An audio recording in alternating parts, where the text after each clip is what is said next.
When Sarah and her fiancé James bought the old Victorian house on the outskirts of town, they thought they had found their dream home.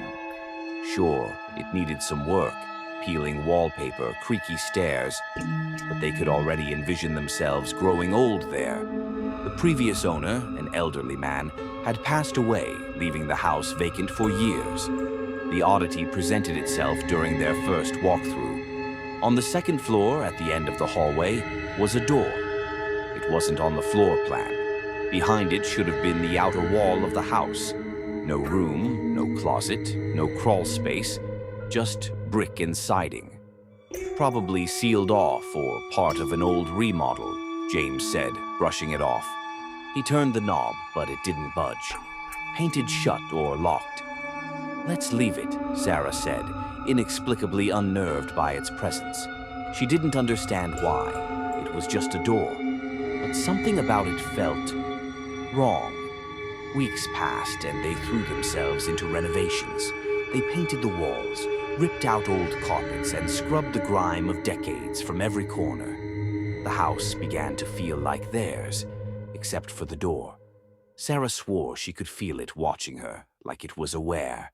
She started avoiding the hallway altogether. James teased her, but even he seemed less eager to tamper with it. Then, one night, Sarah heard it. A faint tap, tap, tap, like fingernails on wood.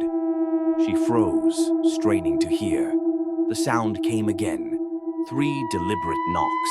It was coming from the door. "James," she whispered, shaking him awake.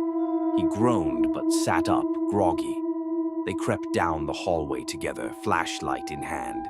The door loomed at the end, its surface reflecting the faint beam of light. The knocks stopped as they approached, replaced by silence so deep it felt heavy in the air. "It's just old wood expanding," James muttered, though his voice wavered. He grabbed the knob and jiggled it. Locked, as always. "See? Nothing." He turned to leave, but Sarah grabbed his arm. "What if someone's trapped inside?" James hesitated, then nodded. They fetched a crowbar from the garage. It took more effort than expected to pry the door open.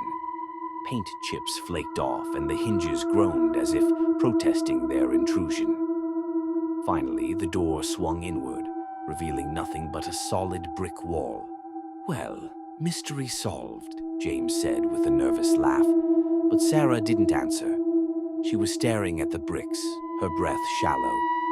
"Sarah?" she pointed. There, etched faintly into the mortar, were scratch marks, deep, desperate grooves, as if someone had clawed at the wall with bare hands. The air grew icy, the kind of cold that seeped into your bones. Then came the smell, rot, decay, something old and foul. "Let's close it," Sarah said quickly, already stepping back. But as James moved to shut the door, the bricks began to crumble. One by one, they fell inward, revealing darkness. A gaping void stretched beyond, impossibly vast. And from within that blackness, something moved. At first, it was just a flicker, like a shadow shifting. Then came the eyes, countless pairs of eyes glinting like wet glass watching them. A low, guttural whisper echoed from the void, a language that didn't belong to this world. Sarah and James stood frozen, paralyzed by terror. Then the hand emerged, long skeletal fingers tipped with claws, reaching out with impossible speed.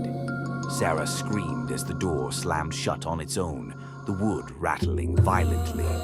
When the noise stopped, the hallway was silent again. The door stood as it always had, locked, immovable, and eerily still. The next morning, James boarded it up. They never spoke of what happened, but Sarah knew they had made a mistake. At night, she could still hear it. The faint tap, tap, tap, growing louder, closer. The door wasn't locked to keep them out. It was locked to keep something in. And now it was waiting. Subscribe for more tales from the shadows.